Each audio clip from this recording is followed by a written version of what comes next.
नमस्कार दोस्तों, कैसे हैं आप लोग? तो बीएससी के ऊपर जो मेरा ट्रेड था वो किस तरीके से टारगेट को हिट किया और किस तरीके से मैंने इस कंपनी के ऊपर ट्रेड लिया था और वो भी स्विंग बेसिस में, वो मैं आज आपके साथ शेयर करूँगा क्योंकि यहाँ पे आपको कुछ नॉलेज आपको मिलेगा इस वीडियो के माध्यम से, जो आपको टेक्निकली चार्ट पैटर्न्स में बहुत शानदार तरीके से कुछ नया सीखने को मिलेगा। तो वीडियो को लास्ट तक देखना क्योंकि बीएससी के ऊपर आज मैं बात करने वाला हूँ और बीएससी के ऊपर जिस तरीके से मैंने ट्रेड लिया था, उसका सीधा-सीधा 80% तक यहाँ पे गेन देखने को मिला और मैंने किस स्ट्रैटेजीज़ को फ़ॉलो किया और किस तरीके से टेक्निकली स्ट्रैटेजीज़ को फ़ॉलो करके आप किसी भी कंपनीज़ को फाइंड आउट कर सकते हैं और उस कंपनी के ऊपर ट्रेड ले सकते हैं। अगर वो सीखना चाहते हैं तो इस वीडियो को पूरा देखना। तो चलो सबसे पहले मैं टेक्निकली चार्ट पैटर्न देखने से पहले मैं कुछ पॉइंट्स को आपके साथ डिस्कशन करूँगा। उसके बाद मैं टेक्निकली चार्ट पैटर्न्स के ऊपर आऊँगा कि मैंने किस बेसिस में इस कंपनी के ऊपर ट्रेड लिया था और मेरा टारगेट रेशियो क्या था। सबसे पहले देखिए, बीएससी के ऊपर मैं फंडामेंटल्स को कुछ आपके साथ शेयर करूँगा। अब देखिए बीएससी के ऊपर बात करूँ तो बीएससी का मार्केट कैप 65,000 करोड़ बन चुके हैं, क्योंकि कंपनी लगातार भागते चले जा रहे हैं। 1 साल पहले इस कंपनी का प्राइस था 1465 के आसपास, जो आज बढ़ के हो चुके 4990 के आसपास। तो सोचिए कंपनी लाइफ टाइम हाई को ब्रेक किया है आज के दिन ही और शानदार तरीके से कंपनी का ग्रोथ हुआ है। मगर 2 पॉइंट्स आपको याद रखना है। पहली बात, कंपनी के वैल्यूएशन बहुत हाई हो चुके हैं। दूसरी बात, कंपनी के ऊपर अ, 1 रुपया भी कर्जा नहीं है और प्रोमोटर के पास होल्डिंग्स भी ज़ीरो है। तो जो लोग सोच रहे हैं कि प्रोमोटर के पास ज़ीरो होल्डिंग्स है तो कंपनी बेकार बन चुके हैं, उसके लिए बता दूँ, अगर आप इन्वेस्टर में जाएँगे तो सीधा-सीधा आप देखेंगे तो प्रोमोटर के जो होल्डिंग्स है, उसको छोड़कर बाकी एफआईएसडीएस के पास ज़बरदस्त होल्डिंग है और ओवरऑल कंपनी के पब्लिक के पास भी ज़बरदस्त होल्डिंग है और अदर्स के पास भी होल्डिंग्स है। अभी ये अदर्स कौन है? अभी अदर्स को देखा जाए तो यहाँ पे वो डेटा देखने को नहीं मिला कि अदर्स कौन सा है। मगर एक चीज़ को नोटिस करना, नंबर ऑफ जो शेयर होल्डर्स है, वो बहुत हद तक बढ़ चुके हैं। क्योंकि अभी नंबर ऑफ शेयर होल्डर करीबन साढ़े 5 लाख करोड़ हो चुके हैं। सिर्फ 1 क्वार्टर में, मार्च के क्वार्टर से जून के क्वार्टर तक, 1 क्वार्टर के अंदर-अंदर 1 लाख करोड़ के आसपास, 1,10,000 करोड़ के आसपास total number of share holder बढ़ चुके हैं। तो इतने ज़्यादा शेयर होल्डर अगर बढ़ेंगे तो शेयर तो भागेगा। क्योंकि देखिए, जब दिसंबर क्वार्टर था उस टाइम शेयर होल्डर जितने यहाँ पे कैलकुलेशन किया गया था नंबर ऑफ शेयर होल्डर, उससे मार्च क्वार्टर में शेयर होल्डर कम हो गया था और चार्ट में भी वो आपको वही देखने को मिलेगा।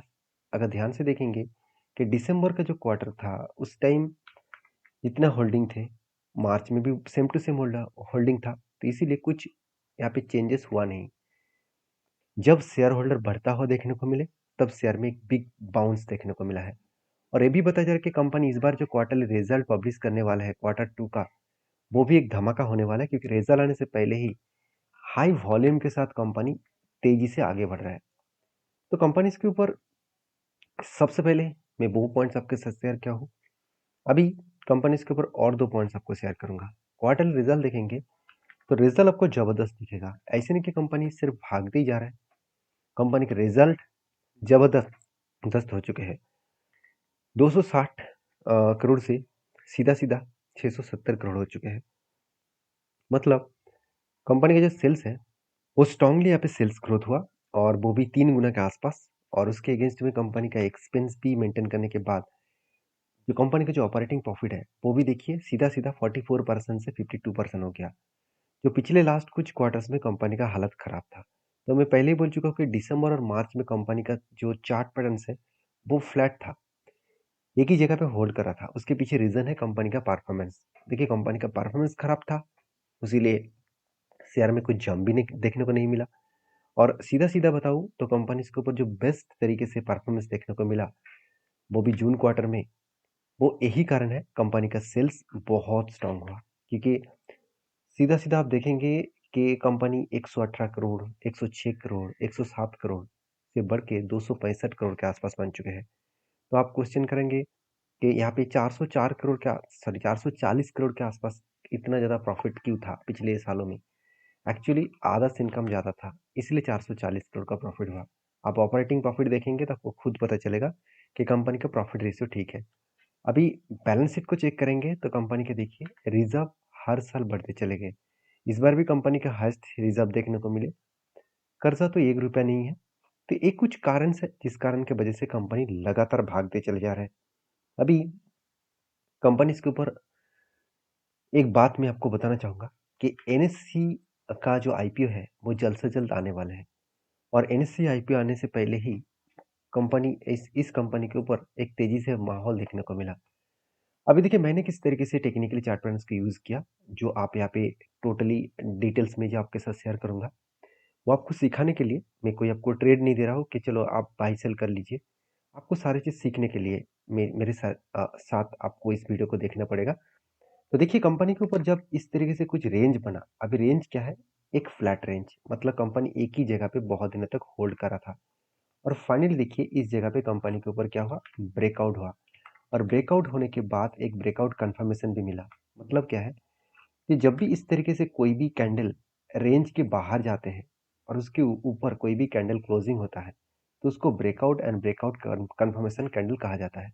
इस तरीके से जब भी कोई कैंडल मिले तो मैं इंतजार करता हूँ कि एक ना एक बार वो रिटेस्ट करेगा, उसके बाद कोई ग्रीन कैंडल दिखे तो उसमें एंट्री लूंगा। तो फाइनली देखिए यहाँ पे ग्रीन कैंडल दिखा तो इस जगह पे एंट्री बना और यहाँ से ही देखिए मेरा मार्किंग है और मेरा मार्किंग यहाँ पे है। मेरा स्टॉप लॉस कुछ इस तरीके से लेवल के नीचे था, जो लेवल निकल कर रहा था 1981 के आसपास और इस लेवल को टच करने से पहले ही देखिए, टच करने से पहले ही कंपनी ऐसे बाउंस बैक किया और कंपनी देखिए सीधा सीधा धीरे धीरे करके कंपनी ऊपर गया और फाइनली जो मेरा 1:3 का टारगेट था, वो टारगेट को हिट किया और आज के दिन ही टारगेट को हिट किया और करीबन 80% का टारगेट था।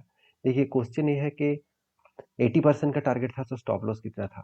देखिए मैं हमेशा 1:3 का इस तरीके से पैटर्न्स के बेसिस में टारगेट सेट करता हूँ और मेरा जो स्टॉप लॉस था वो करीबन 26% का स्टॉप लॉस था और टारगेट 80% का था।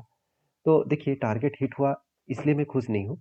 मैं खुश इसलिए हूँ कि मैं जिस पैटर्न्स को यूज़ करता हूँ, वो पैटर्न प्रॉपर वे में काम किया और इस पैटर्न्स में ऐसे नहीं कि मुझे 100% ही प्रॉफिट मिलता है, कभी-कभी स्टॉप लॉस भी हिट होता है।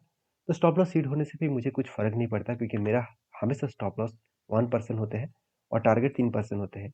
1-2 कंपनी के ऊपर अगर स्टॉप लॉस हिट भी हो जाए, तो मुझे कुछ फ़र्क नहीं पड़ता है। तो क्वेश्चन ये है कि कंपनी के देखिए सीधा-सीधा टारगेट होने के बाद ही उस जगह के नीचे, मतलब टारगेट रेंज के नीचे ही कुछ इस तरीके से कैंडल क्रिएट किया। मतलब कंपनी के ऊपर यहाँ पे प्रॉफिट बुकिंग भी शुरू हो चुके हैं। देखिए कोई भी टारगेट लेवल में जाने के बाद प्रॉफिट बुकिंग शुरू होता है।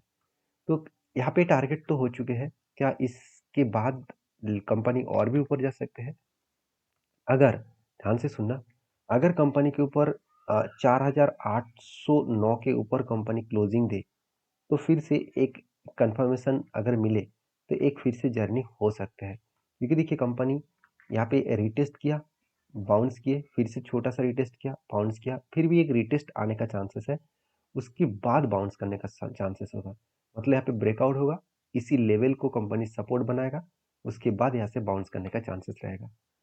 तो मेरा जो व्यू था वो मैं आपके साथ शेयर किया हूँ। आपके क्या व्यू है? ज़रूर मुझे कमेंट्स करके बता सकते हैं। वीडियो अच्छा लगे तो प्लीज़ एक लाइक कर देना और चैनल को सब्सक्राइब भी कर लेना। चलो मिलते हैं इसी तरीके से कुछ नया टेक्निकल चार्ट पैटर्न्स लेकर, तब तक के लिए धन्यवाद।